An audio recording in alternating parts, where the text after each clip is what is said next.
કચ્છના વડુ મથક ભુજ શહેરમાં રહેણાંક વિસ્તારમાં મોબાઈલના ટાવર નાખવામાં આવી રહ્યા છે અને ભુજ શહેરની ઘણી બધી સોસાયટીના રહેવાસીઓની આ ફરિયાદ છે। ત્યારે અમારા કચ્છ કેરે ટીવી ન્યૂઝની ટીમ દ્વારા શહેરના એરપોર્ટ રિંગ રોડ ખાતે આવેલી એક સોસાયટીની મુલાકાત લેવામાં આવી હતી। ત્યારે ત્યાંના રહેવાસીઓ દ્વારા જણાવવામાં આવ્યું હતું કે અહીં મોબાઈલ માટેનો ટાવર નાખવામાં આવી રહ્યો છે, જે ખરેખર ગેરકાયદેસર રીતે નાખવામાં આવી રહ્યો છે। સરકારશ્રીની એક માર્ગદર્શિકા હોય છે અને તેમાં સ્પષ્ટપણે ઉલ્લેખ કરવામાં આવેલો હોય છે કે રહેણાંક વિસ્તારમાં મોબાઈલના ટાવર નાખી શકાય નહીં, કારણ કે તેના જે રેડિયેશન હોય છે તે ખૂબ જ ખરાબ હોય છે અને તે માનવ શરીર તેમજ પશુ પંખી પર ખરાબ અસર કરતા હોય છે। ત્યારે આ રેડિયેશનના કારણે મોબાઈલ ટાવર ક્યારે પણ રહેણાંક વિસ્તારમાં ન નાખી શકાય, પરંતુ એરપોર્ટ રિંગ રોડ પર આવેલી આ સોસાયટીમાં મોબાઈલ ટાવર નાખવા માટેનું કામ જ્યારે ચાલી રહ્યું છે ત્યારે ત્યાંના રહેવાસીઓ દ્વારા તેનો ઉગ્ર વિરોધ કરવામાં આવ્યો હતો। આ તકે તેઓએ કલેક્ટરને આવેદનપત્ર પાઠવી રજૂઆત પણ કરી હતી અને તેઓએ જણાવ્યું હતું કે અમારી માંગ જો સંતોષવામાં નહીં આવે તો પછી કોર્ટના દરવાજા ખખડાવવા પડશે, તો અમે તે દરવાજા પણ ખખડાવશું, પરંતુ અહીં મોબાઈલ ટાવર નાખવા નહીં દઈએ। આ વિશે વધુ જણાવી રહ્યા છે ત્યાંના રહેવાસીઓ।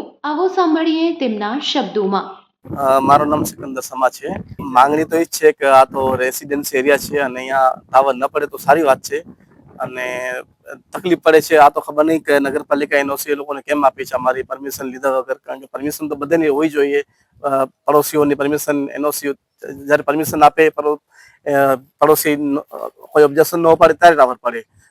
આ કેમ ટાવર પડે છે ખબર નહીં, શું કર્યો છે ખાતામાં ક્યાંક ને ક્યાંક મને લાગે છે કે ક્યાંક કોઈ પણ જાતનો વ્યવહાર થયો છે ત્યારે આ ટાવર પડે છે। અમારી બસ માંગણી એ જ છે કે જલ્દી આ ટાવરનું કામ બંધ કરાવે અને અમે પણ આમ જોઈએ છીએ તો આ ટાવર બિલકુલ નબળું, અને કારણ કે 8 ફૂટ ખાડો ખોદ્યો છે અને પાણી નીકળી આવ્યો છે જમીનમાં, તો આ ટાવરની મજબૂતાઈ પર અને પાછો બાજુમાં જ 200 મીટર ઉપર સ્કૂલ છે, બે શાળાઓ છે, એક લેફ્ટ સાઈડ એક રાઈટ સાઈડમાં 200 મીટર ઉપર સ્કૂલો આવેલી છે।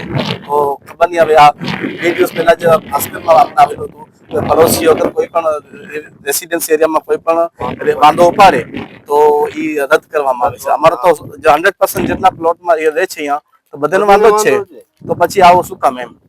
સુમરા સુલતાન હુસૈન સાહેબ, અહીંયા કને છે ને રેસિડેન્સી એરિયામાં એ લોકો ટાવર નાખે છે।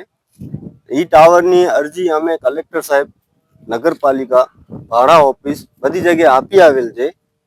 એ લોકોનો હજી કાંઈ નિકાલ નથી આવ્યો ને એ લોકો કામ ચાલુ કરી નાખ્યું છે। અમારી માંગ એક જ છે કે અહીંયા કને ટાવર ન પડે। સોસાયટીના બધે જે પણ વ્યક્તિના પ્લોટ છે બધીની અરજી, બધીની સહી બહી કરીને બધે અમે આપી આવેલા છીએ, કારણ કે એનામાં નુકસાન પણ થાય છે ટાવરનું। અમારી માંગણી તંત્ર પાસે એ જ છે કે અહીંયા કને ટાવર ઊભો ન થાય। ટાવર ઊભો કરવામાં આવશે તો અમે કોર્ટમાં પણ જઈશું, કોર્ટમાં પણ અપીલ નાખશું। એ અમારી તંત્ર પાસે ખાસ માંગણી છે કે જેમ બને એમ એ ટાવરનું કામ બંધ કરાવે। મારું નામ ફાતિમા મોહમ્મદ હુસૈન જત। અહીંયા અમારું મકાન છે ને બાજુમાં ટાવર નાખે છે, નુકસાન થાય ને, બીમારી કેટલી થાય છે, નથી થતી ટાવર મળે। અમારી એ માંગણી છે કે અહીંયા ટાવર ન નાખે કોલોનીમાં।